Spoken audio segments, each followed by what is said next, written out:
Chapter 12, The Temptation of Fame. The track wasn't supposed to spread this fast. Dre had played it for a few DJs he knew, just to get some feedback.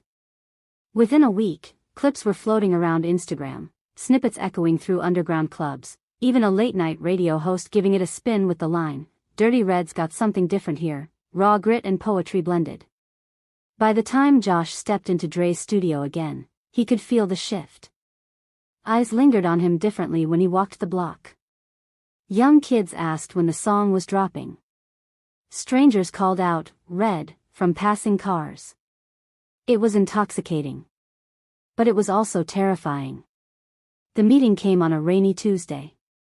Dre said it was low-key, just some industry folks, but the second Josh walked into the cafe near 138th, he knew this wasn't small. Two men in sleek suits sat waiting, laptops open, coffee untouched. A woman with a sharp bob and gold nails tapped her phone, glancing up when they approached. "You must be Dirty Red," she said smoothly, standing to shake his hand. "I'm Simone. A&R for Crown Records. We've been hearing your name everywhere." Josh adjusted his glasses, trying to mask the flutter in his chest. "Appreciate it." Simone gestured for him to sit. "We'll get right to it. That track you cut with the poet? It's special. Different. And different moves units if it's packaged right." Josh frowned slightly. "Packaged?" She smiled thinly. "We want to offer you a development deal. Studio time, marketing, promotion. You could be the next voice out of Harlem to break nationally." Dre's eyes gleamed.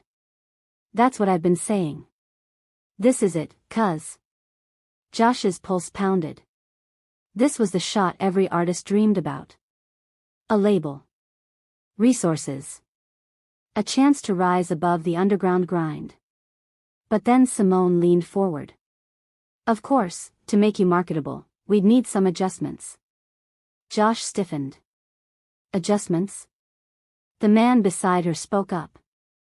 "Lose the glasses. They don't sell. Clean up the image, less fatherhood, more fantasy. Audiences don't want to think about diapers and day jobs. They want the edge. Flash. Women throwing themselves at you." Josh's stomach dropped. "And the poet girl?" Simone added casually. "She's talented, sure, but she doesn't fit the brand we'd build for you. A love track's fine underground, but commercially? You need to be unattached. Available."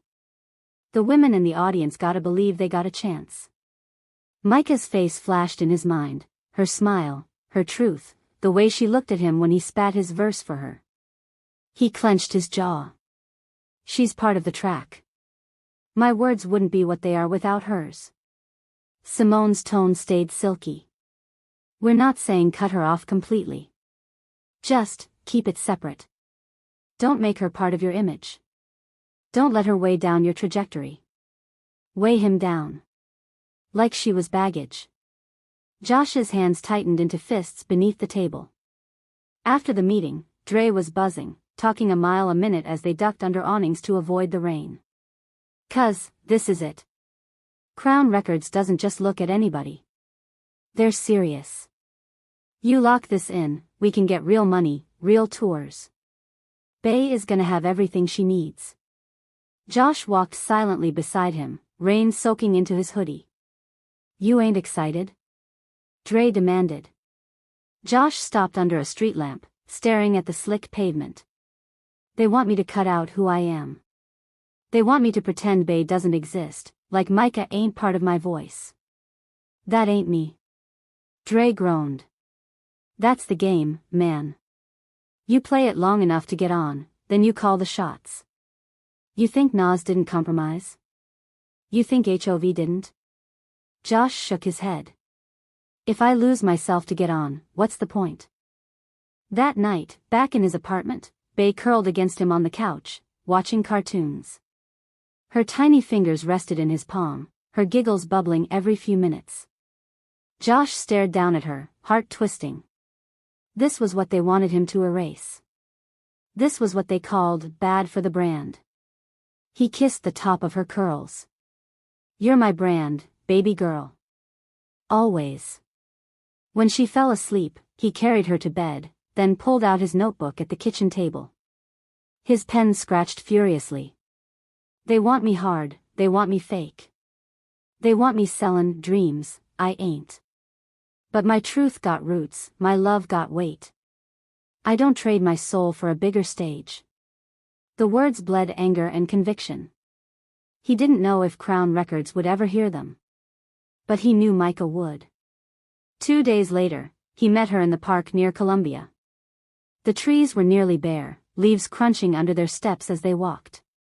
You're quiet, she said, studying him. Something happened? He hesitated, then told her everything, the suits, the smiles, the offer, the price. Her eyes darkened. So basically, they want you without you. Yeah. His voice cracked with frustration. They want Dirty Red, not Joshua. And definitely not Bay. Or you. Her chest tightened. Josh. He stopped, turning to face her. Tell me straight. Am I stupid for not jumping on this? For not taking the deal?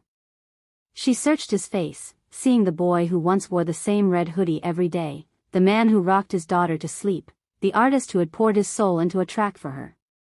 No, she said firmly. You're not stupid. You're brave. Anyone can chase fame. But it takes real strength to stay true to yourself.